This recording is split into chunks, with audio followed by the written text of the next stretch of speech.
Сәлем баршаға достар, менің арнама қош келдіңіздер.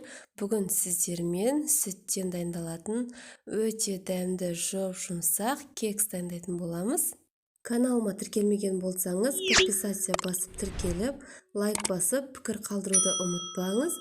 Видеоны міндетті түрде соңына дейін көруіңізді сұраймын.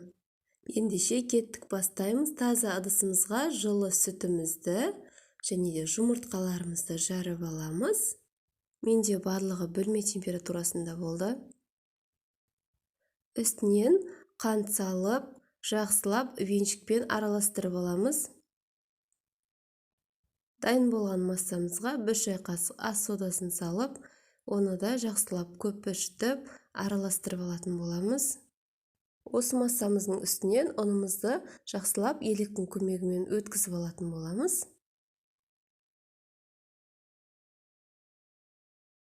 Мен онда 2-3 бөлікке бөліп, електен өткізіп салдым.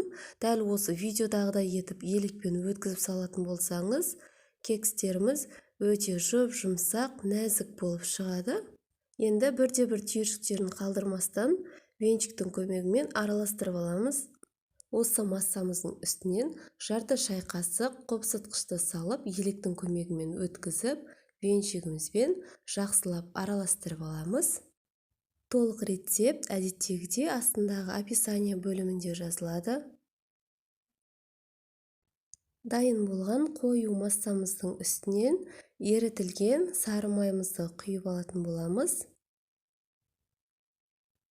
Сары майымызды толығымен құйып алып, қамырымызға сіңгенше 3-4 минут көлемінде қозғап араластыратын боламыз. Міне бізде дәл осындай масса пайда болды. Енді пешімізді 180 градусқа қыздырып алатын боламыз. Формаларымызды жақсылап майлап, қатты майлаудың қажеті жоқ. Щеткамыздың көмегімен кішкене ғана май жағып шығатын боламыз ішіне. Майлап алған формаларымызға массаларымызды дәл осылай құйып шығатын боламыз. Мен арасына вареный сгущенка жақтым. Егер сіз қаламасаңыз, жақпасаңыз да болады. Егер қосатын болсаңыз, өте дәмді болып шығады.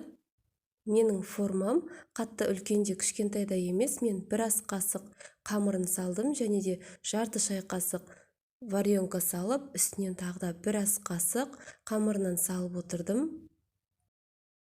Формаларымызға қамырлы массаны қатты толтырып құюдың қажеті жоқ. Дәл осылай видеодағыдай етіп құйсаңыздар болады. Және де беттерін өз қалауыңыз бойынша сәндесеңіз болады. Мен осылай түрлі түсті тәттілермен сәндеп шықтым. Енді осы кекстерді 180 градуста пешіңіздің ыңғайына қарай 15-20 минутта пісіріп аламыз.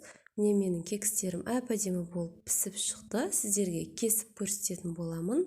Көріп тұрғандарыңыздай өте нәзік, жұмсақ, ішіндегі начинкасы да әдемі болып көрініп тұр.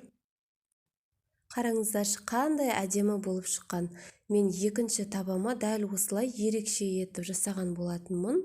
Осымен біздің өте әдемі әрі жұмсақ, нәзік кекстеріміз дайын. Сіз де міндетті түрде жасап көріңіз. Видео ұнады деген ойдамын. Каналыма әлі де тіркелмеген болсаңыз, тіркеліп, лайк басып, пікір қалдыруды ұмытпаңыз. Сіздермен болған Гүлмира Әлібайқызы. Назарларыңызға үлкен рахмет.